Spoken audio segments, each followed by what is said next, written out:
اس کا اللہ نے آخر میں کہا انکا لا تخلف المیعاد، یعنی دعا مانگنے والا کہہ رہا ہے انکا بے شک تو لا تخلف المیعاد، اپنے وعدے سے وعدہ خلافی نہیں۔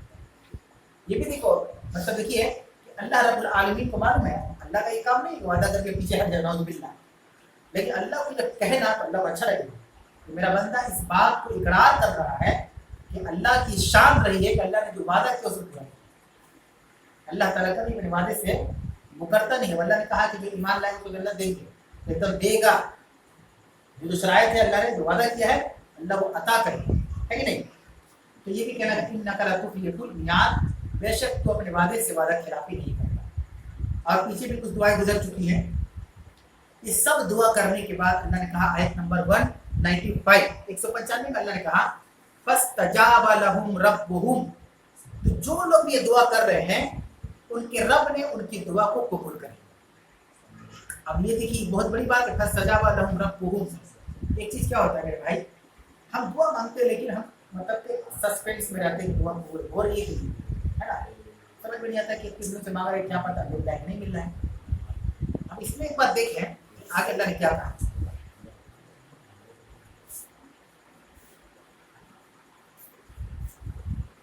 آگے اللہ نے کہا فاستجاب لهم ربهم، ان کے رب نے ان کی دعا قبول فرمائی۔ اب یہاں دو معنی ہے، ایک معنی یہ ہے کہ دعا قبول کرنے والا کون ہے؟ اللہ تعالیٰ ہے۔ کیا اللہ کے علاوہ بھی کوئی بھی دعا قبول کر سکتا ہے؟ اگر ہم اللہ تعالیٰ کے بعد دو نمبر پر کسی کو اہمیت دیتے ہیں تو محمد رسول اللہ صلی اللہ علیہ وسلم، اور اس وجہ سے نہیں اہمیت دیتے کہ نعوذ باللہ خدا کی طرح نہیں، پیغمبر ہے، اللہ کے رسول ہے، نبی ہے، بندے، ان کی اطاعت ہم لوگوں کے اوپر لازم واجب ہے۔ تو ہمارے نزدیک اللہ کی محبت کے بعد نبی کریم صلی اللہ علیہ وسلم کی محبت ہے نا، کیا نبی ہماری دعا قبول کر سکتے ہیں؟ سوال یہ، کیونکہ اللہ کے بعد دوسرے مقام پہ کوئی نہیں۔ یاد رکھیے کہ نبی بھی ہماری دعا کو قبول نہیں کر سکتے، طاقت نہیں ان کے اندر میں یہ چیز آئی نہیں، اللہ نے دیا ہی نہیں کوئی اختیار۔ تو ایک چیز فاستجاب لهم ربهم، پس ان کے رب نے ان کی دعا کو قبول کیا۔ تو ایک چیز یہ ہے کہ دعا قبول کرنے والا اللہ تعالیٰ ہے، تو دعا مانگنی چاہیے اللہ سے، ہے کہ نہیں؟ یہ تو واضح طور پہ یہ مانا ہے۔ اگر کوئی اور بھی دعا پہنچانے والا یا قبول کرنے والا ہوتا تو اللہ یہاں کا رب کا لفظ استعمال نہیں کرتا۔ اللہ نے اپنے رب کر، حالانکہ نہ بھی استعمال کرے تو نہیں جانتے ہیں قبول کون کرے گا، لیکن ڈاؤٹ کو اور اللہ نے کلیئر کر دیا۔ فاستجاب لهم ربهم، تو ان کے رب نے ان کی دعا کو قبول فرمایا، ان کے رب نے ان کی دعا کو، ایک یہ مانا ہو، اب دوسرا مانا ہے پیچھے جب جاتے ہیں اردو میں کہتے ہیں سیاق و سباق، یعنی آگے پیچھے کو ملا کر کوئی بات بتانا۔ بعض دفعہ ایسا ہوتا ہے کوئی آدمی آئے گا اور کہے گا یہ آیت کا مانا بتا، یہ بتا دیجیے، اب وہ بحث کر لے گا، تو آپ تو بتا دیے لیکن آپ نے آگے پیچھے سے کیا ہے اس کے معلوم ہے، آپ کو نہیں معلوم ہے، الجھ گیا آپ سے، الجھنے سے پہلے آپ ایک منٹ رکو، آپ کو آگے پیچھے دیکھیں گے، ہے نا۔ کوئی ایک آدمی کے پاس آئے گا، بولے چلیے آپ کو فلاں بھی تماچا مار دیا، آپ بھی غصہ میں چلے گئے، کہے مار دیا، آپ نے جن بھی نہیں کیا کہ غلطی کسی کا تھا، پہلے یہی مارا ہے تبھی مار کھایا ہے، لیکن آپ نے سیاق سے سباق کا پتہ نہیں لگایا اور اس کے بعد میں چل دیا، ہے کہ نہیں؟ تو معاملہ الجھے گا کہ نہیں الجھے گا؟ سیاق و سباق آگے پیچھے کی چیزیں بہت امپورٹنٹ ہوتی ہیں۔ یہاں پہ دیکھیے ایک یہ ہے کہ دعا اللہ قبول کرنے والا دعا مانگنے کس سے چاہیے؟ اللہ تعالیٰ سے۔ اب اوپر میں دیکھیں جتنے لفظ گزرے ہیں قریب قریب آیت نمبر 192 193 194 تینوں آیت میں جو دعا کا طریقہ ہے ربنا کا لفظ ہے ہمارے رب، یہاں پر کسی فرشتے کا ذکر نہیں آیا، کسی نبی کا ذکر نہیں آیا، کسی بندے کا ذکر نہیں آیا، ڈائریکٹ ایک طریقہ سے دعا کا بتایا کہ رب کی ربوبیت سے دعا مانگی، تو دعا اللہ کے علاوہ کسی سے نہیں مانگ سکتے، اللہ کے علاوہ کسی سے نہیں مانگ سکتے۔ دوسرا معنی ہے اگر ہم اپنے رب سے دعا مانگیں گے فاستجاب لهم ربهم، تو رب ہماری دعا قبول کرے۔ اب ایک اور ڈاؤٹ ہے، جو اللہ کے نیک بندے ان کے ذریعے سے منگواتے، تو یہاں پہ تو نبی کا ذکر پہلے آ جائے، کیونکہ ابھی میں نے کہا کہ اللہ کے بعد اگر کوئی 2 نمبر مقام رکھتا ہے ایک مسلمان کے لیے، ایک مومن کے لیے، تو محمد رسول اللہ صلی اللہ علیہ وسلم، ان سے بڑا کوئی نہیں۔ اس کائنات میں بڑے بڑے لوگ ہیں اللہ والے ہیں، لیکن جو بھی ہے نبی کے نیچے اوپر نہیں۔ نبی کے بعد تیسرا مقام آتا ہے صحابہ کی جماعت کا. دیکھیے اللہ نے کیا طریقہ کیا لاجک بیان کیا. دعا جب بھی مانگو اللہ سے مانگو. اللہ نے کسی بندے کو مجبور نہیں بنایا ہے کہ ہم کسی کے ذریعے سے کسی کیا بولتے ہیں وسیلے سے دعا مانگیں. ڈائریکٹ اب دعا مانگی. جو یہ حکم یہ عام حکم ہے, نبی کے نہیں کہا جائے, یہاں مسلمانوں سے کہا جا رہا ہے ربنا اننا سمینا منادیا, پہلے ہم نے پکارنے والے کی پکار کو سن لیا. اس کے بعد ہے ربنا فاغفر لنا ذنوبنا, اے اللہ تمہارے گناہوں کو معاف کر دے, وکفر عنا سیئاتنا, ہم سے ہمارے گناہوں کو دور کر دے, مٹا دے, وتوفنا مع الابرار, ہمیں نیکوکار کے ساتھ موت دے. ابھی جو آیت گزری ربنا وآتنا ما وعدتنا علی رسولک, اے ہمارے رب ہم کو وہ چیز عطا فرما جو تم نے اپنے رسولوں سے وعدہ کیا. اس میں جو مخاطب ہے جو دعا کر رہا ہے وہ سب کے لیے, کسی خاص کے لیے بیان کیا گیا. یہی غلطیاں ہم سے ہوتی ہیں کہ ہم دعا قاعدے سے نہیں مانگتے ہیں, جس کی وجہ سے اللہ تعالیٰ ہماری دعا قاعدے سے نہیں سنتا ہے. کتنی اچھی لوجک اللہ رب العالمین نے بیان کیا. نحن اقرب الیہ من حبل الورید, اللہ نے کہا کہ ہم اپنے بندے کے سحرت سے بھی زیادہ قریب ہیں. سحرت ہے نا, اس کو بولتے ہیں رگ, اس کو کاٹ دیا تاکہ مر جائے. جانور کو ہی ذبح کرتے ہیں, اس سے اس کی جان خون بہنے کی صورت میں نکل جائے. اللہ کہہ رہا ہے اس سے بھی زیادہ کریں, اس سے بھی زیادہ. اب رگ سے زیادہ کیا باڈی ہے, باڈی سے زیادہ کیا کریں گے, دل میں اللہ ہے نا, دماغ میں اللہ ہے. تو ہم اپنی ہر حاجت پریشانی کی مصیبت کو ڈائریکٹ اپنے رب کو پکاریں, اور جن کے واسطے جن کو ہم وسیلہ بھی بنا رہے ہیں نا وہ بھی اللہ کو بنا ہے کہ نہیں. اب جہاں تک رہا سوال کہ ہمارے معاشرے میں جو چیزیں گردش کرتی ہے, یہ دیکھیے کسی کا استہزاء یا کسی کا مذاق نہیں اڑایا جائے, تو فیکٹ ہے اس کو بتایا جائے تاکہ حقیقت سے روبرو ہو سکے. ہمیں یہی کہہ کے وعلیکم السلام یہی کہہ کے کہا جاتا ہے کہ بڑے اللہ والے تھے, اللہ کے قریب تھے, تو ان کے ذریعہ سے ہم پہنچواتے ہیں.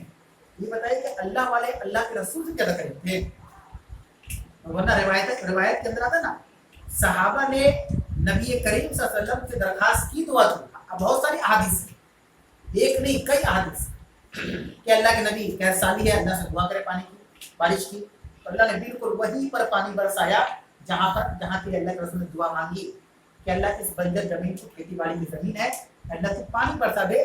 تو پانی کہیں برسا اور کہیں نہیں برسا. صحابہ گئے اللہ کے رسول کے پاس, نے کہا کہ اللہ کے نبی آپ دعا کیجیے. فیکٹ یہ ہے کہ اللہ کے رسول کے حیات میں صحابہ جاتے ہیں. اس وقت اللہ کے نبی صلی اللہ علیہ وسلم باحیات تھے, زندہ تھے, ایک بڑی شخصیت تھے, امام الانبیاء تھے, رحمت للعالمین تھے, اللہ کے قریبی بندے تھے.